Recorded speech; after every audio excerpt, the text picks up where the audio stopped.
Hi, Cindy. Welcome to the show today. So excited to have you here. How are you? Hi, Jesse. Thanks for having me. I'm good. I'm just sipping my morning peppermint tea, having a cozy morning and excited to chat today. Yeah, I'm so excited to chat with you. It's nice to see you again. I got to meet you in real life at Expo West in the organic Mhm. tent, which was so fun. And that's where I first got to try your teas. And this morning I'm drinking chamomile in my Baymax mug from Disney World. So I love that. I love that. I am a huge fan of all of your teas. I think my favorites change, but I think the Genmai cha is currently probably my like go-to, but I love them all. So, it's just I Thank love you having you so here much. and like I am just I such a like tea nerd. So, it's such an honor to get oh, to talk to someone that's a TEO and like someone that like loves and knows about tea like I'm just a geek here for all the tea knowledge. well, I'm so happy to get to talk to you as well because a lot of people will tell me what their favorite of my teas is, and for some reason, not too many people say that the Genmaicha is their favorite. And I think it's one that is so special and underrated, especially in the US. I think, Mhm. everyone knows black tea, green tea. Hojicha is kind of having its moment in urban cafes, but Genmaicha, I feel like, is on the up and up. So I think you're early on the trend here. Nice. I feel cool. I'll do my part to spread the word that Yeah, that spread the it's gospel. delicious. Awesome. Well, can you tell us a little bit about, the story behind starting Uproot Tea? Absolutely.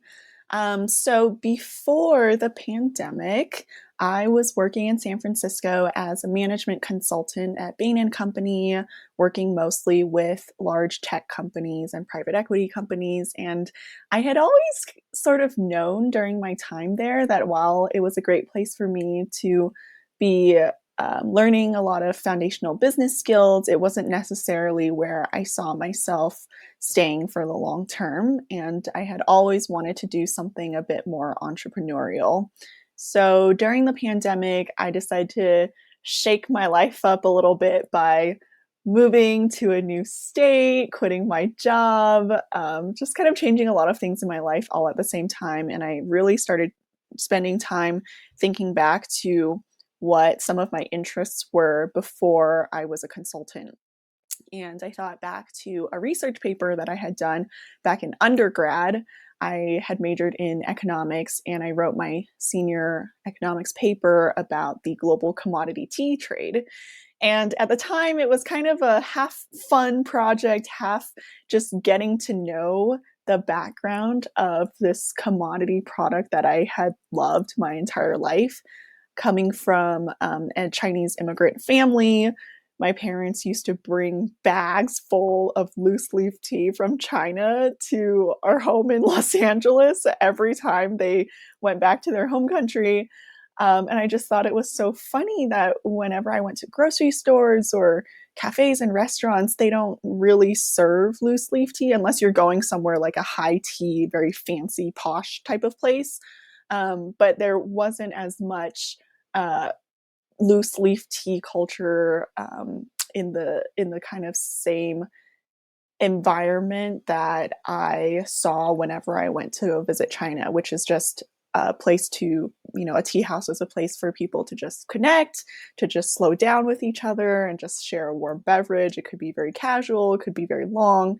And so I thought that was just really interesting when I was choosing that topic for this economics paper. And I was really surprised to find out that there's this long, interesting history of um, the global commodity tea trade being set up, and the whole supply chain was something that I was fascinated to learn about, and just the fact that the tea crop passed through hundreds of people's hands before it finally got to the consumer, and that the price of tea wasn't determined by the farmer, the person growing and producing it, but rather by global auction houses and then distributors and exporters and importers. And I just thought that, there must be a way to get consumers tea that was not only fresher and better quality, but also had a more traceable supply chain so that consumers could learn more about where exactly their tea is coming from. And during this time of living in San Francisco, working as a consultant, I actually got very involved in my farmers market communities. I started volunteering for farmers markets, just packing curbside veggie boxes during COVID. And I got to know a bunch of the small food vendors at the farmers markets and kind of getting into the SF scene of artisanal, single origin goods, whether that's things like chocolate or coffee. And I just saw all of these really interesting business models where they were doing something that was more direct trade with the farmers and producers. And there's a lot more traceability and transparency in the supply chains. And not only is that, a good ethics, but also it makes the consumer so much more engaged in the stories of the brand and where the products are coming from.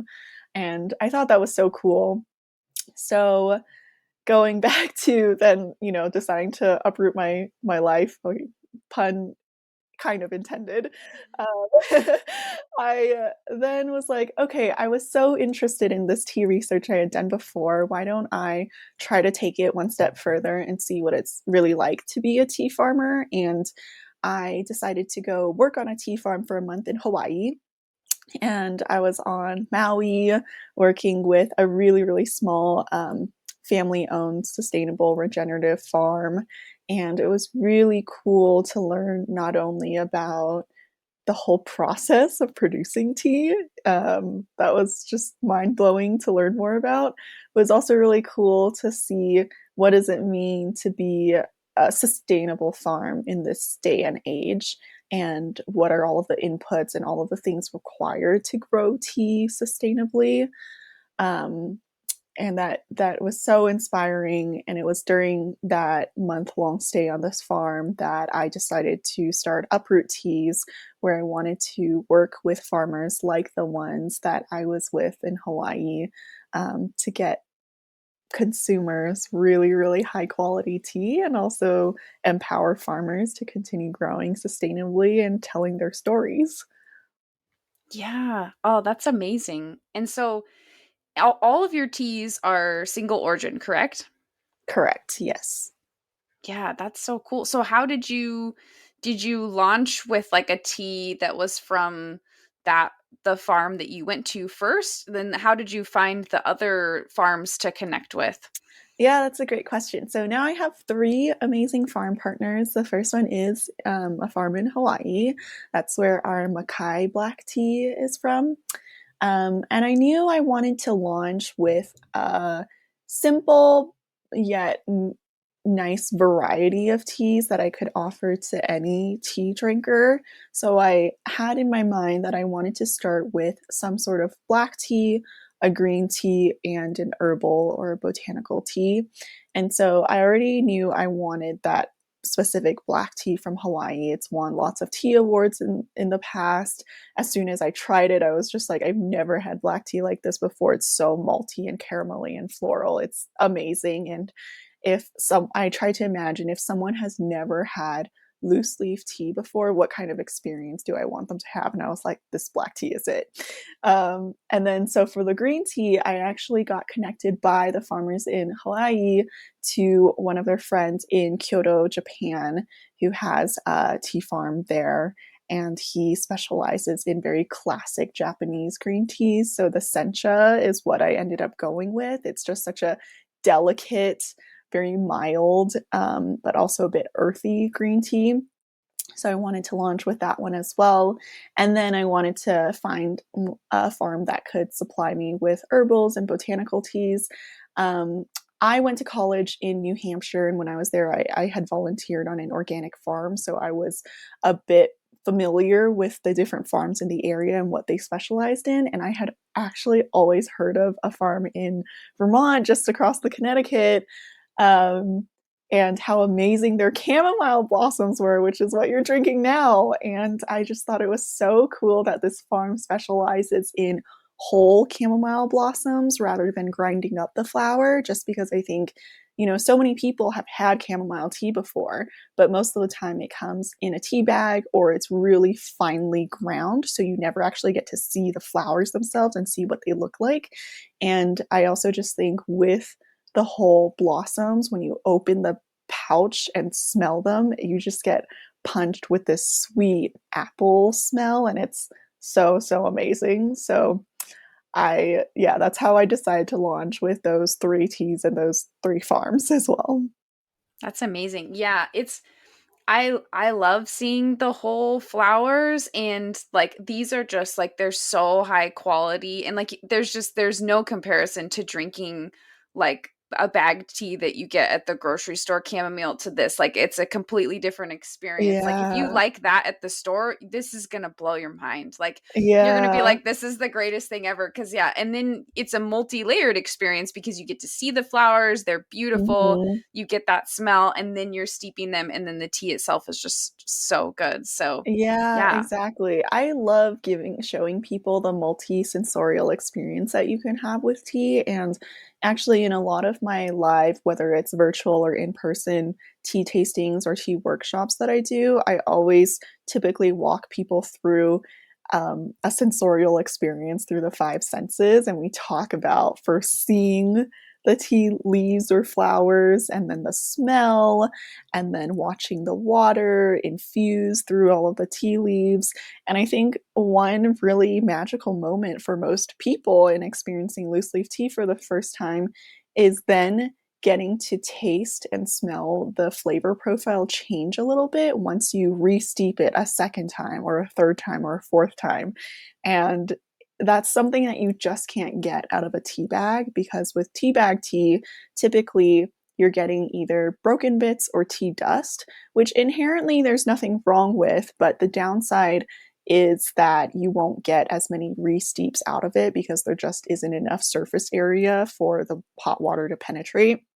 But with loose leaf tea, you're typically getting a fuller flower, a fuller tea leaf, and so the options for the number of re-steeps just increase. And it's just such an experience to go through all of those. And I think Yeah.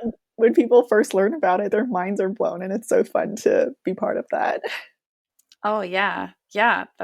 Yeah, it's amazing. And when I kind of like switched to loose leaf tea, it was such a game changer. Like I went from being someone that like kind of liked tea to being borderline obsessed with tea and having a tea nook in my house. So, like it really changed the game. Same. Oh, same. And I And think it's always so funny because, there are so many more people in the US now who are really into specialty coffee. And it's been so inspiring, actually, from a tea lover's perspective to watch this third wave coffee movement and watch that accelerate during the pandemic as well, where a lot of people got really into, home cafe and making the perfect latte at home and having all these tools and gadgets and getting really into single origin beans and specific kinds of roasts and all of that.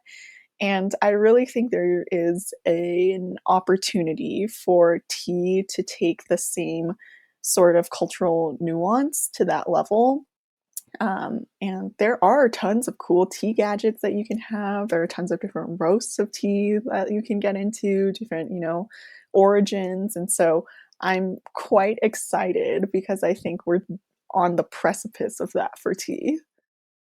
yeah, I think so. I think so too. And when you launched, I think you sold out very quickly, right? Can you tell us a little bit Yes. about that? Yes, absolutely. So I launched December of last year. So we're hitting just about the 1 year mark soon. And it was in hindsight, I didn't necessarily plan to launch in December. I wanted to launch earlier, but as you know, things just get pushed back. So I ended up launching December 1st, 2021. And it was such a great time because not only were we entering holiday season, but the colder weather, tea is a pretty seasonal product. Who doesn't like getting gifted tea? So we sold out of 2 out of the 3 types of teas that we launched with within the first 2 weeks. And so luckily, it was right before I was fulfilling all of the holiday orders. So we got them shipped out and then kind of had to regroup. I had to chat with all of my farm partners and try to predict what my inventory needs were going to be for the next couple of months. But that was really exciting and really, really validating. And I didn't expect that to happen, but I'm really happy it did. Yeah, that's amazing. And I'm also wondering if you can tell us a little bit about the packaging because the packaging's compostable. It says right on it, I'm worm food, which I love. Like, yeah, tell us a little bit about like finding that packaging and choosing that and Yeah. So one of the things that was really important to me was the compostability of the packaging. I just personally care very deeply about veering away from single use plastics as much as possible. And I think I'm lucky in terms of having a product that is very shelf stable. It's dry, it's lightweight, it's really easy. And so I think a lot of other product types don't have the luxury of going outside of plastics. But since I had the option, I definitely wanted to do something that was compostable. And the reason, I also had considered materials that were recyclable versus compostable and ended up going with compostable because I figured even if someone didn't have municipal composting in their area, even if they ended up putting this in the landfill, it would still degrade much faster than, anything else in the trash. And so I was comfortable with that, whereas something that's recyclable may not biodegrade in a reasonable amount of time. So I wanted to do something compostable. And then I just did a lot of research on, what are the differences between backyard and home compostable versus industrial compostable. So I decided I wanted something that was backyard and home compostable to make it really easy and accessible for everyone. And I am so happy I found these amazing pouch manufacturing partners. They're called Elevate Packaging. I actually also got to meet some of those guys at Expo West. They stopped by my table at Fresh Ideas as well, so it was really cool to get to meet them in person. And I love their packaging. I've tested composting it in my own home compost and can guarantee that it works. So, I'm just really, really happy that I have an accessible option like them. yeah, that's amazing.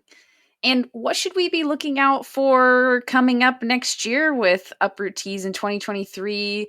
Anything that you're excited about, even if you can't share maybe all the details yet?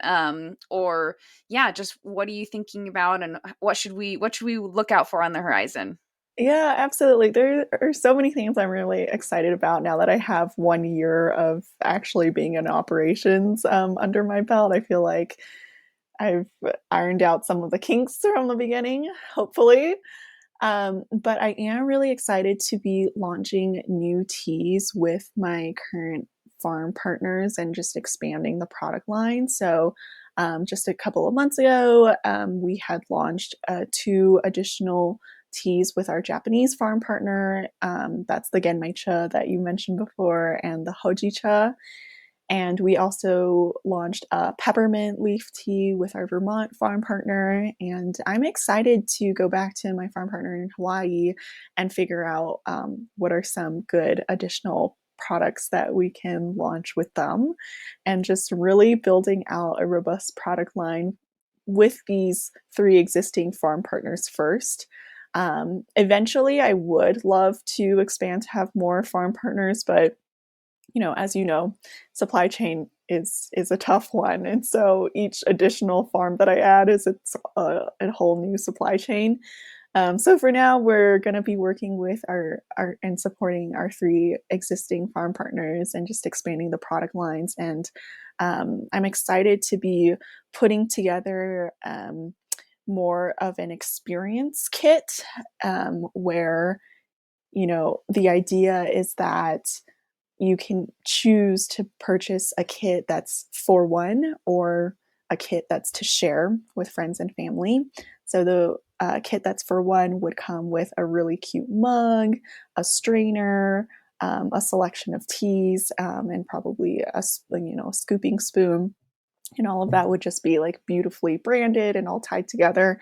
And then the kit to share would come with its own little teapot or a press, some sort of device that could hold a lot of tea when you're making a lot at once, as well as several different mugs or cups, and then a selection of teas as well.